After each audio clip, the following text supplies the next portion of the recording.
Hello, everyone. Well, welcome, and I know you've had an extremely moving panels just before us, and that video was extremely tragic to hear and very moving. I'd like to touch a little bit on Tiananmen Square, the crackdown there, but I'd also like to move us forward into the implications of recalling the lessons from Tiananmen Square and looking ahead, given what is the current situation in China. The name of this panel is Xi Jinping, Remaking Chinese Society. We all know what he is in the process of doing. But I'd like to ask our panelists, you all have the bios, but this is Teng Biao, this is Jerome Cohen, this is Wu'er Kaixi, and this is Andy Nathan. And I'd like to start off with a little bit, a very brief description of what you think are the key facets of what Xi is doing in remaking Chinese society. So, Teng Biao, why don't you start? Okay, Andy, you can start. Of course. Key things that Xi Jinping is doing to remake Chinese society. I think one of them is to impose tight discipline on the Chinese Communist Party itself, which was, in his view, too lax and did not implement orders. That starts from the very top, getting rid of everybody who has a different opinion within the leadership, and then carrying it all the way down through, that this is an organization that implements. I decide, you carry it out without any questions. And then I think it's from that forward imposing control over the society, which from Xi's point of view is filled with enemies, opportunists, doubters, those who are not with the program, and requiring, in other words, in the party and in society, discipline. Okay, just a little bit of background that basically a year and a half ago, they enshrined the BRI, the Belt and Road Initiative into the Communist Party Constitution, and then a year ago, Xi Jinping got lifelong power. Well, before Xi Jinping, China was already in a position like implementing its ruling in China with fear. The fear established from Tiananmen, but not just Tiananmen. I mean, the massacre, of course, will deploy that image. But the Chinese government have been spending lots of money in so-called keeping the harmony, or I don't know what's the official translation of that 维护稳定. Keeping the stability. Stability maintenance. Huh? Yeah, because stability maintenance. Yeah, stability maintenance. Okay, and then that. Yeah, we all know. I feel like this room full of people can hopefully understand Chinese.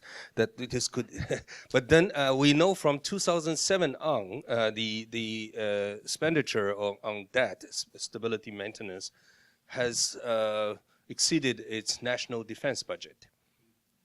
The national defense budget of China we're talking about that scares the hell out of Japan and Korea and then all the neighboring countries. And then they're spending more money in internal suppression. That's from 2007, and we learned it from the figures that it released from the People's Congress. And of course, the number has been increasing after that. In 3 years, they realized, oops, they given away some state secrets, so they stopped publishing those figures, but we know that's how Chinese government have been ruling China, with fear and the strong presence of government in the society. So and then also another deal that they have made with Chinese people, I call it the lousy deal, is that we give you Chinese people a right to make some money in exchange of your political cooperation. Basically, political freedom, our political freedom in exchange of our economic freedom, our own freedom. So that's what is happening here, and Xi Jinping is certainly making the most out of it. So, Kaixi, what more specifically, what did Xi Jinping, what has he done to step that up? Well, before Xi Jinping time, I would say, Deng Xiaoping has set guidelines of not to rock the boat, not to claim the power in the world. Xi Jinping has come to this point, and he decided, or he come to this confidence that he thinks that there's no need to continue in that route. China has come to a point to claim some international status. And that confidence comes from the world's over complimenting China. So that's, and then now China wants to, Xi Jinping wants to export his ideas, his values to the world. That's different from his predecessors. Thank you. Jerry. Well, 4 years ago almost, when Xi Jinping came to Washington, I greeted him in the Washington Post with an op-ed, and the editor put a good title on it. It said, China's insecure leader. I felt at that time that despite the world's perception of China, the PRC had really peaked. I felt the internal problems that were largely hidden from us outsiders were already beginning to make their mark. And I think now the whole world is beginning to see that despite the increasing economic development, it's diminishing. It's worrisome to the leadership. And there are reasons, as others have indicated, why this extraordinary repression is increasing even as we sit here. In 1968, I published a book, Harvard Press, without...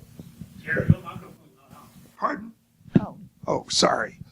I published a book in 68, Speak closer to the The Height of the Cultural Revolution, and I said, this too shall pass.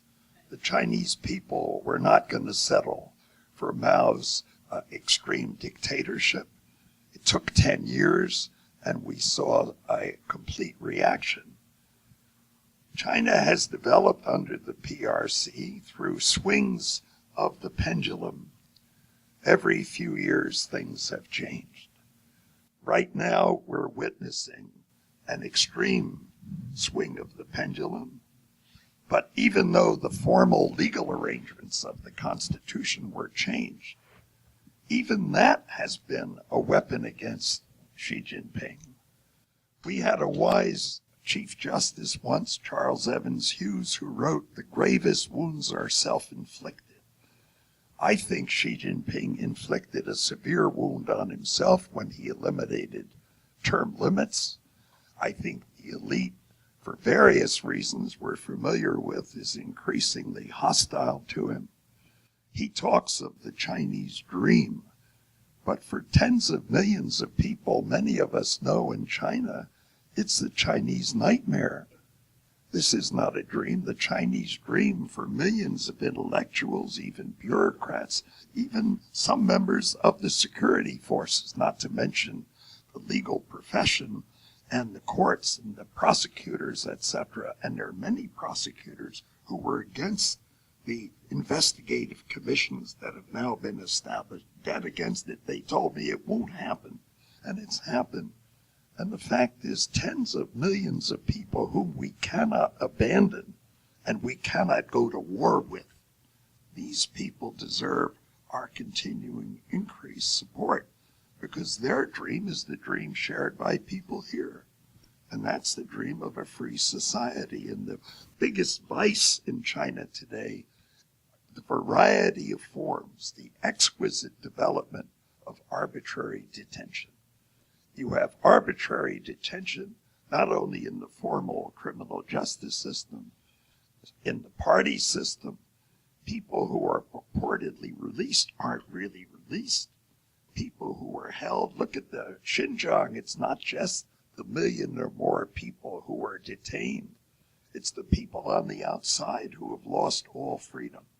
They are detainees. Jerry, if I could ask you something about the point you made earlier that Xi Jinping has inflicted a wound against himself. Can you talk a little bit more about that? Because it's not immediately apparent how he has inflicted a wound against himself. The cost of doing that, I don't think he could have anticipated, even though the secret measures that he took obviously revealed an insecurity. He couldn't have done this in a normal constitutional process that even the party rules called for.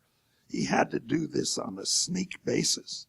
But the reaction even then, I think, has been far more severe than he could have anticipated. And you hear some of it even in the audience today. Well, that's a reaction among, people who are not in power. So far, he has been able to persuade everybody. There was no opposition. It's a reaction of people who are among the Communist Party elite. That's why I mentioned earlier Hu Yaobang, Zhao Ziyang. I knew Xiaoyang, not the Supreme Court person, but Xiaoyang, who was the Communist Party secretary of Chongqing and then the leader of Sichuan province. There are many. I liked Jerome Cohen.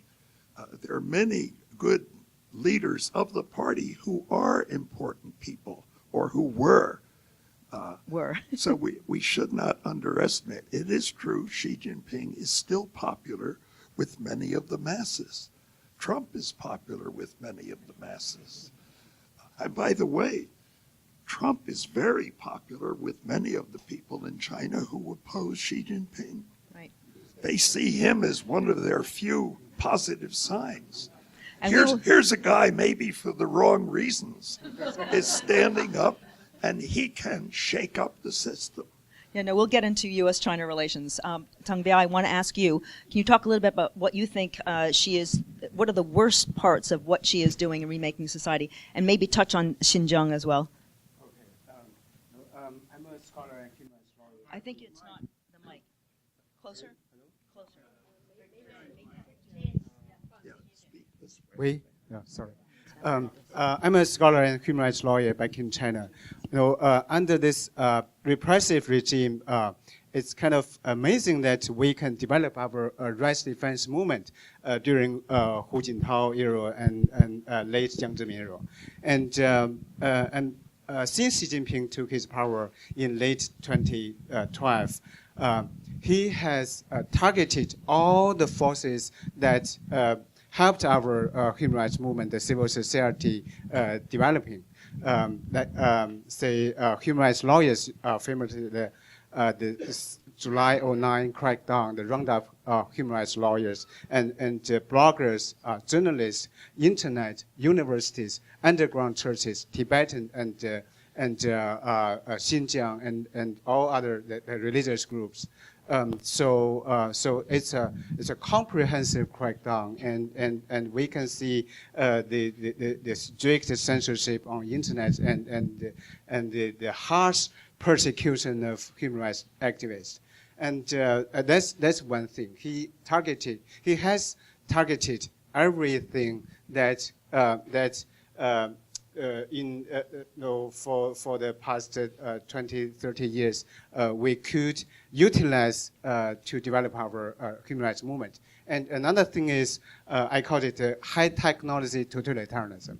And it's not really new, but Xi Jinping is using the high technology to tighten its control of the society. We can see the DNA collections, the facial recognition, the gait recognition, voice print recognition, and the big data, the GFW, so all this terribly the social credit system. So this is unprecedented totalitarianism. We've never seen this kind of totalitarianism in history. Can you talk a little bit more about the social credit system? So I think most of you know what it is, but you take the current financial credit system that we have in the U.S. and you just broaden it to all facets of your well-being. And so actually if you get demerits if you don't do something correctly, if you jaywalk across the street, or if you steal something, you get a demerit. And the demerits are actually pretty severe. In fact, I think there were some 15 million train tickets that were not issued because people didn't have the high enough social credit in order to buy a ticket. And many, many more. I think it was like 50 million or 45 million plane tickets that were not issued because people didn't have a high enough score. So can you talk a little bit more about the specifics of how this is being, it's still in a pilot phase, but how is it being carried out? Yeah. The Chinese Communist Party established a kind of social credit system, and using the the internet, the big data, and all these traditional control channels. And as you have mentioned, that dozens of millions of people are denied of buying train tickets and flight tickets. And if you don't get a higher score, you have a lot of trouble in your daily life. And it's a total control of all different professions that it's a networking of all these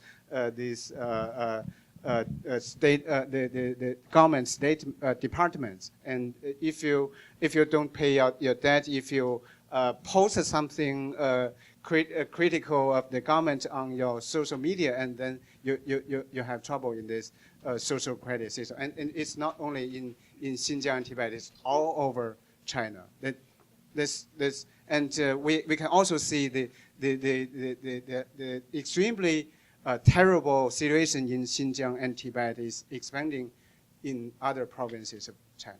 During one of the pilots, there was someone, a poor guy who was in some small village, and he got so many demerits that his social credit score was 0. And so then the local county petitioned and said, "This is ridiculous. You can't do this to a person." I mean, so they restored, and they had to revise some of the criteria. But it's being implemented not yet uniformly, so it's still kind of in its special economic zone kind of stage where it's not yet national.